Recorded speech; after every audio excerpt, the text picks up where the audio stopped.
Welcome in, everybody, to another edition of TinChattin. As always, I'm Drew Fry. I'm here with Mike Maahs. We are sitting in the TinCaps dugout today. We've got the field behind us, but we're just chilling here like a lot of the players and managers, coaches would on a normal day of baseball. This is, of course, the off day, but that means we get to look back at another week of TinCaps baseball and look ahead to a very important week that we've got over these next 6 games. Let's go with the past first. Yeah, the series chronologically here. Against Cedar Rapids, it was the continuation of a 9-game road trip that started out, we talked about it last week. Right. TinCaps lost 2 out of 3 at Lake County, a series where they had the lead in all 3 games. Yep. Just couldn't quite seal the deal. Yeah. Last Monday, the off day, TinCaps traveled to eastern Iowa. Colonels, in a battle with Quad Cities for the second best overall record in the Midwest League, trailing only West Michigan. Right. And they're also in a dogfight for the second half Western Division title. Colonels won the first half on the last day of the first half. Yeah. By a game over Quad Cities. So this is a postseason team the TinCaps just played, Definitely guaranteed. And it's the 10th time in the last 11 years that Cedar Rapids has qualified for postseason play. Fun stuff going on in Iowa. It really is. The corn must taste good. I guess so. But the 2 teams played here in Fort Wayne earlier in the year. They split 6 games. Yep. And as luck would have it, once again, they split a 6-game series. Exactly. And ironically, the same type of situation. TinCaps jumped out early in the series. Yes. And got a couple of wins, got a couple of really nice relief performances from one Garrett Hawkins. We'll talk more about Hawk. We've got plenty to say about Hawk. But yet they had to rally. On Saturday night, they were shut out 7-0. That was an ugly one. And that's putting it mildly. Right. And on Sunday, they had to rise to the occasion, and they did.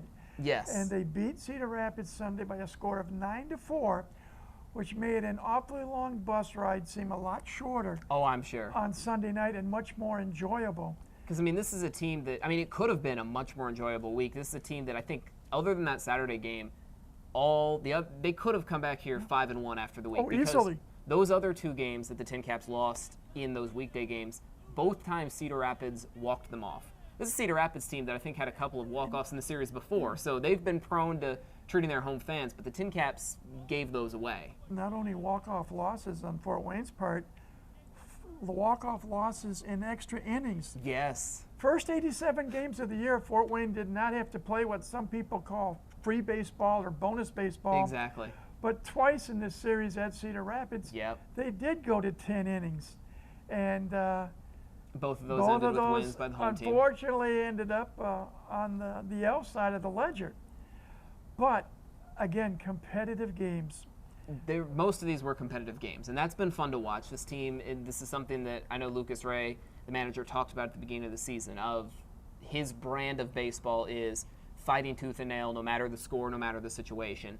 And right now we are seeing that as a general rule. But I know something we've discussed in the past. You've coined the phrase, I don't know if you coined it, you've used the phrase Jekyll and Hyde over and over again. Yeah. And that's what we are still seeing out of this team is big clutch moments and then these followed by these letdowns. And then you'll have big offensive performances followed or predecessed by a complete shutout. Oh, yeah. And back and forth, up and down, whatever you want to, whatever the term you want to use. In and out, any of those prepositions. The biggest thing that the TinCaps are hoping to do over these final 6 weeks, and that's a hard thing to think about, 6 weeks left in the season. I know.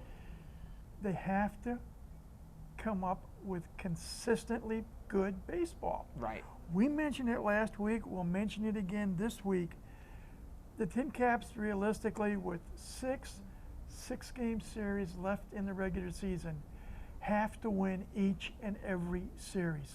Right. 500 baseball won't cut it. Yeah, exactly. And that's the thing is we've looked at these past weeks, these second half standings, which is what the TinCaps are going for. You win the second half, you get that playoff spot. Outside of West Michigan, who's atop the second half standings, but don't have to worry about them. They got the first half playoff spot. That's our quick little rewind there. But the TinCaps have largely been playing 500 baseball, slightly above it. But most of these series right now, the TinCaps are splitting 3-3, or in the case of the series before that, 2-1 in either direction. That was good enough for a couple of weeks where the TinCaps were just kind of coasting there, a game, half a game, 2 games. in that second place spot behind West Michigan, which would get them the postseason spot.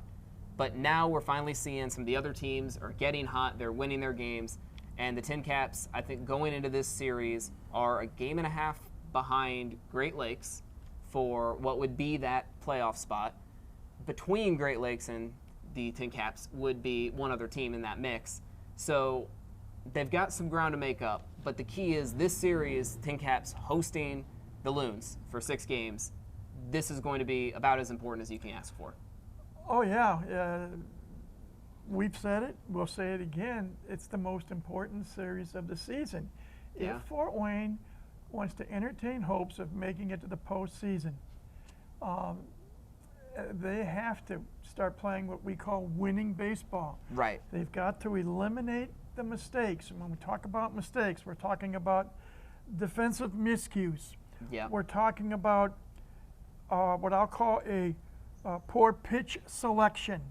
Right. Where You all leave of a one over the sudden plate you're and- grooving one over the plate and the You ball get goes punished for it. bye-bye. Yep. Um, Or even just a clutch Or hit, single on into the right other- field with a runner on third. Yeah, the other side of the coin, on the offensive side of the coin, last week against Cedar Rapids as a team, Fort Wayne batted .219. .219 as a Yeah. team. Now, there were a couple of bright spots. Ryan Jackson, for example, 8 for 21, batted .381.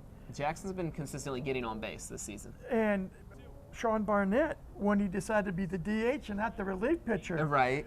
went 4 for 12. That's a .333 average, including a home run and 3 runs batted in. Yeah, he'd been struggling lately, so it's nice to see him start to come around at the plate. We talk about the good, the bad, and the ugly. Yep. On the other side of the coin, in spite of having a big home run on Sunday, Brendan Butterworth just 6 for 28. Leo DeVries 6 for 26.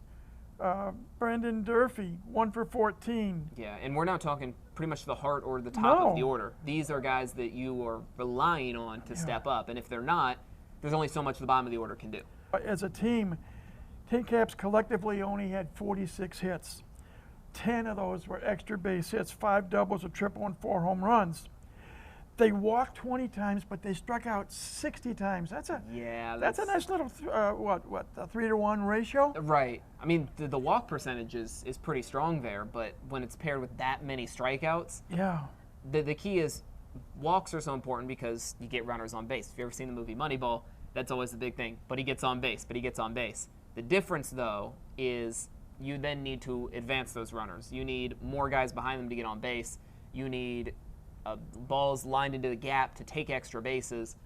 And if you're striking out, then that eliminates any chance for anything to happen on the base paths or anything to happen in the field, putting any pressure on the opposing team there.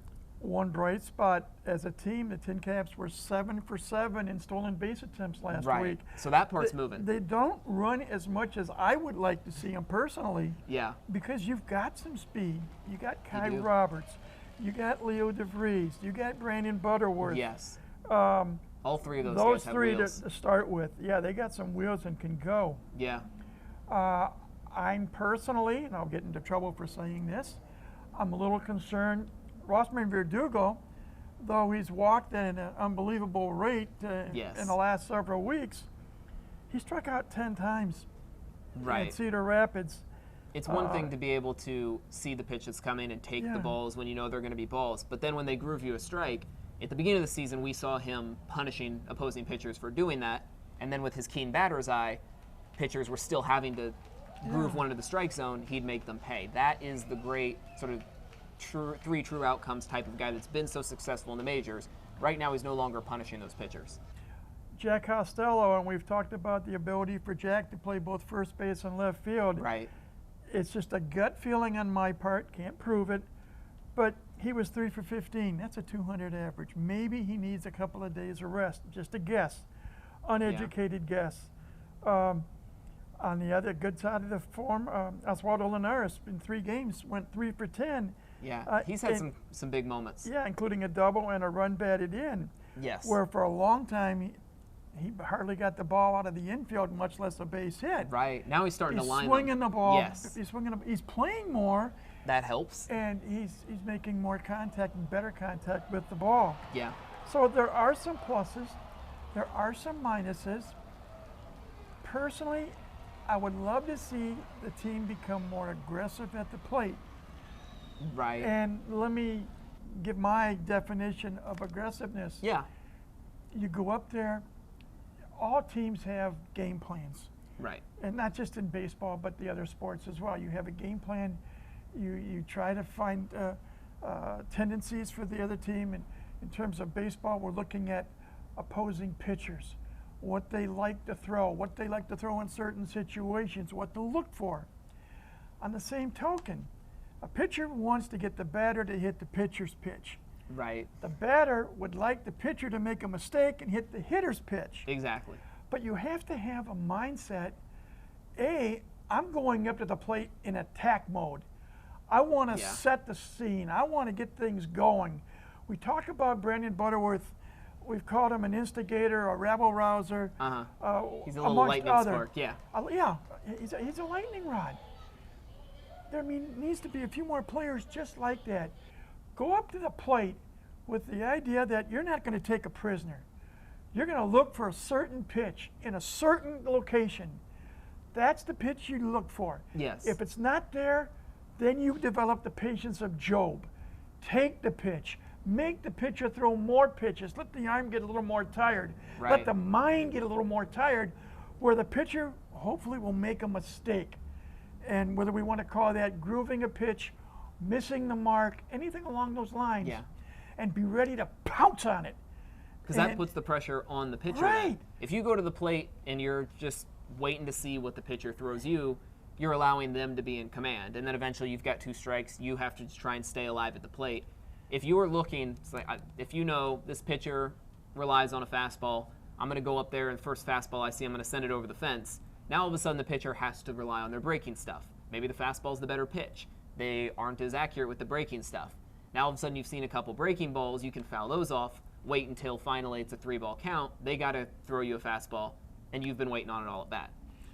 Hopefully this week the TinCap hitters will do their homework, as we say, and take heed of what they call the scouting report, and be ready to adjust accordingly. But you have to have the mindset, I'm not going to get beat. Right. I'm going to do whatever it takes. I use the crazy term, by hook, crook, or schnook, get the job done. Yeah. Get on base. Advance the runners on base. Drive the runners in. Take advantage. You come to the plate. And what we've seen a lot of this year, Drew, and last year and even more so this year, the rules have been modified.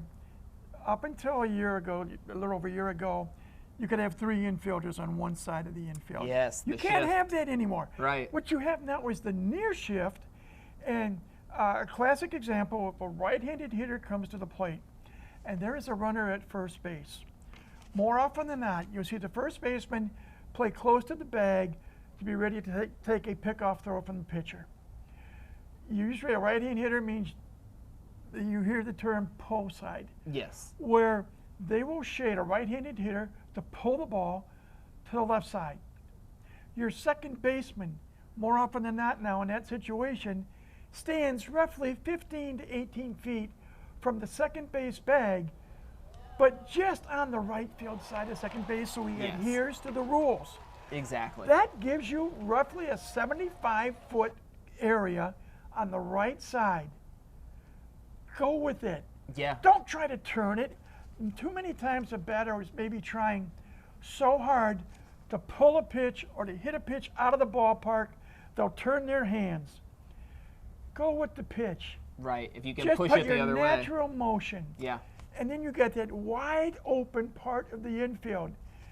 Go with the pitch, hit it the other way, get on base with the base hit, advance your teammate up the base path, and eventually they come around and you score some runs. Yes. Take advantage of that while you can. I'm surprised more people don't do it at this point. Maybe some of it is stubbornness. It could be, yeah. It could be on both the part of the hitter or especially and the now pitcher. at a developmental level. I think a lot of players and a lot of managers are focused on helping that player grow, which is obviously so important in what the organization wants. But the organization also talks about winning baseball, and sometimes that requires laying down a bunt or trying to beat the shift. or just finding ways to advance a teammate. And that is a crucial part of the game as well, just as much as home runs and doubles. I think something that we can talk briefly about or even think about right now, in minor league baseball, it's a 2-half season. In Right. Midwest League, 2 66-game halves. And in the first half, you're looking look at what West Michigan did, what Cedar Rapids did, Yes. winning their respective divisions. Now in the second half, the emphasis shifts a little bit more individually in the sense that we just had the draft. And Right. as a general rule of thumb, once major league teams sign some of their draft picks, there's movement within the organization. Yes. From the minor league standpoint. We always talk about, why are moves made or not made? And realistically, remember, Fort Wayne is at the high A classification. Right. That means there's 2 levels below Fort Wayne. And 2 levels above. And 2 levels above. And that's not counting the parent San Diego Padres. Well, exactly, yes. So if you have movement either by trade or injuries, It's going to affect the rest. that's where the dominoes fall, if you Right. will. You get a player or 2 that's injured, and normally, forgive me, I use the term rob Peter from Paul. You take a player off of El Paso's roster to put him on San Diego's roster. Yes. Now you have to make a move to help out El Paso, so you Right, raid so you go San down to Antonio. San Antonio and then to Fort and Wayne. then to Fort and Wayne, Lake and Elsinore. then, Yeah. right, and then down through the system.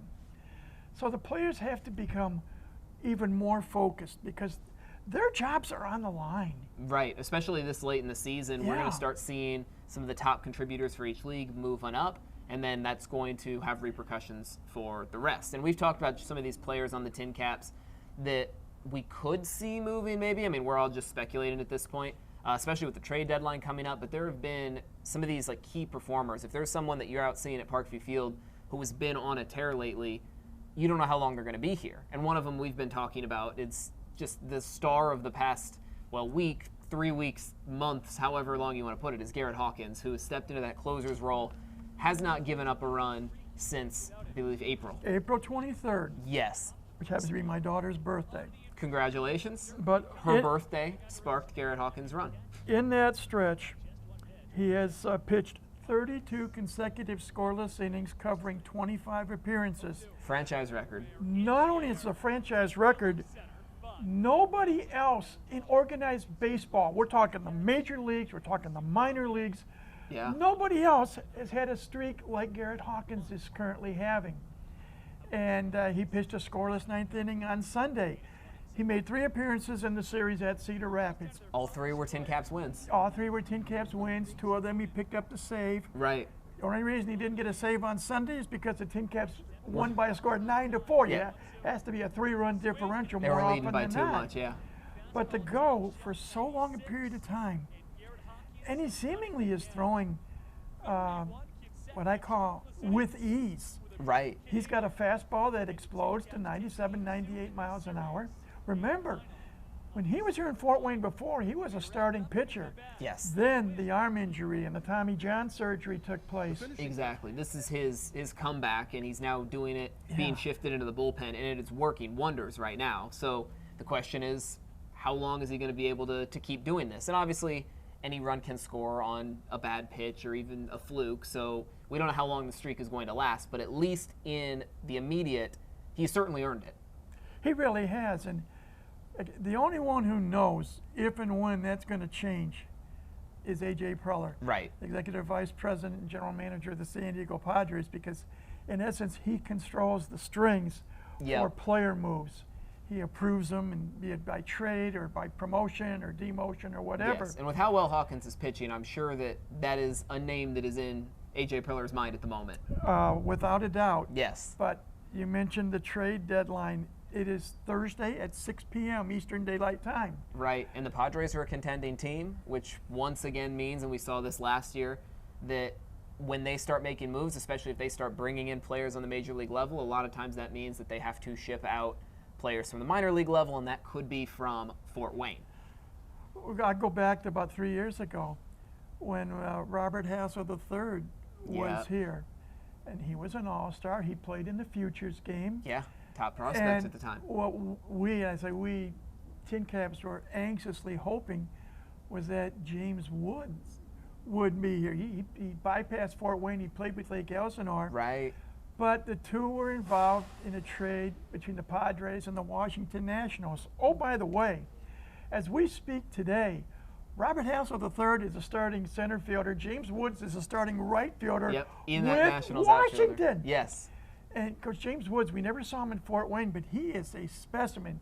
Yes. 6 feet 6 inches tall. And a power bat. Power and speed. And we talked about Bobby Barrows, as he was called when he was here. Took him a while to get on track. Once the trade was made, and he went from Fort Wayne, ended up in the Washington system. Had a tough stretch at AA Harrisburg for a while. Got things straightened around, and again, today he's in the majors. Woods is in the majors, amongst others. And that's just one example. Well, right. And even some more recent players. I think last year, Homer Bush Jr. was starting center fielder for the TinCaps. Dylan Lesko, one of the starting pitchers. Both were traded into that Tampa system just at a deadline deal last year. We've seen former TinCaps who have been on the move as well. Jacob Marcy is one of the first ones that comes to my mind in the Miami system now. So we could start seeing a lot of shuffling. From everything that I've been seeing, hearing, reading, it does sound like the Padres organization has made it clear they do not intend to trade Leo DeVries. There are a few players who are largely not going to be moved. We saw it with Jackson Merrill. They did not trade Merrill. It seems like they don't intend to trade DeVries, possibly Salas in that mix as well, last year's TinCaps catcher. But who knows? That's true. Only one person knows. Two other former TinCaps to briefly mention. Graham Pauley was here for a short time and only hit 14 home runs. Only. In 40 games or 41 games or something like that. Now a Nationals infielder, Marlins infielder, pardon me. And the player they call X, Xavier Edwards, switch hitting shortstop when he was here. This year, Miami has moved him from shortstop to second base. And he's a speedster. He's flourishing. Yes. As a quick example, on Saturday he went 3 for 5 in a game against the Milwaukee Brewers. And he's had hits in 9 of his last 10 games, hitting .333 in the month of July. Yeah. So those are two players who were here in Fort Wayne. And Edwards was an Midwest League All-Star when he was here at the age of 19. Sounds like these Florida teams the Padres just really like dealing to. They really do. Yeah. And again, we talk about youngsters, and we talk about Edwards being 19. We talked about Salas was here when he was 17 and 18. DeVries we talked about 18. DeVries at 18. Go back to 2017, one guy by the name of Fernando Tatis Jr. was 18 when he was here and was an all-star in the Midwest League, amongst others. But another one notably not traded. Yes. So the Padres are holding on to some of their stars. But the Padres actually traded for him from the Chicago White Sox. Let the story be known. Yeah. And the White Sox are ruining that move. Oh, I'm sure. Today. But again, it'll be interesting how long Hawkins will be here, how long DeVries will be here, how long some of the others. And again, we don't have the answer. All we can tell you is to stay tuned. Yeah. And the TinCaps have 18 home games left, including the 6 this week with Great Lakes. We encourage you to come out to Parkview Field. It's the Taj Mahal of minor league baseball. You got a staff that's second to none in supplying services to make your experience as enjoyable as possible. While we were setting up, we just got a tour. It was beautiful. Yes, got a nice tour. Yeah. And, so come on out, because you never know when a move is going to be made. Right. I remember when Jackson Merrill was here just over 2 years ago, and he was here, I believe, I want to say it was for 70 games, give or take, just early into the second half of the season. Yeah, he was moved up. And then on he moved up. And finished that year in AA, skipped AAA. Yeah, and some of the others. Rookie of the Year candidate right after. But what you can stop and think, if you have come before, and we encourage you to come again, because there is a time through the medium of television or listening on the radio or whatever, you can see a player perform at the major league level, and you can say, hey, I remember seeing him when he was playing in Fort Wayne, Indiana. Yeah, there's a good list of it. Yeah. It's right out on the gate outside of the outfield. You can see up through, 2019? since this franchise was begun in 1993 as a Minnesota Twins affiliate. Yes, Fort Wayne Wizards. 234 players. Remember, the first 6 years the franchise was with the Twins. Ever since, it's been with San Diego. Combined 234 players have moved from Fort Wayne, where they played at one time, all the way to the mecca of professional baseball, the major leagues. Yeah. So, that's why we encourage you to come. And if you come on a Sunday afternoon, when there are post-game autographs normally signed in right center field, Right. after the conclusion of the game, To meet some of these guys, yeah. and you can get a lot of people take stocks into autographs. And truthfully, at some point in time, they could become valuable. Right. More what could become valuable monetarily, but more so of value sentimentally. Well, exactly, yes. To be able to say, hey, look at this. Right. I got this autograph from Fernando Tatis Jr. or Leo DeVries Yeah.